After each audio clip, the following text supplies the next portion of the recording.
செம்முக்கு 4-5 subject அட்டை மனப்பாடம் பண்ணி அசால்ட்டாக பாஸ் பண்ணுற உனக்கே இவ்வளோ திமிரு இருக்கே.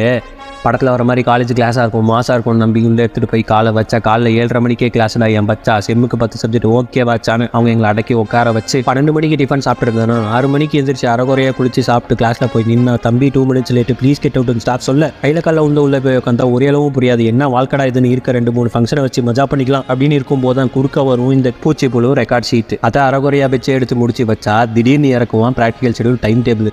திக்கி திணறி எழுதி வைவால போய் உட்காந்தா அந்த அசிங்கத்தை சொல்லக்கூட முடியாது. ஏதோ தடுமாறி ப்ராக்டிக்கலை முடிச்சு நைட்டு 3 மணி வரை கண்ணை முடிச்சு படிச்சு தியரி எக்ஸாமை முடிச்சு சரி இந்த ஏஐடி ராவையில் கொஞ்சமாச்சு வைப் ஏற்றிக்கலாம்னு நினைக்கும் போது தான் சடனாக இறக்குவான் செம்மு ரிசல்ட். மச்சான் எல்லா செம்லையும் நம்ம பாஸ்ரா, இனிமேல் லைஃப் ஃபுல்லாக ஃபீஸ்ரான்னு என் ஃப்ரெண்டு சொல்ல அது உண்மை இல்லைன்னு நான் சொல்ல லைஃப்பில் அடுத்த அடி வாங்க ரெடி ஆகுற பிஎஸ்சி ஆனர்ஸ் கிராஜுவேட் எனக்கு எவ்வளோ திமிரா இருக்கும்.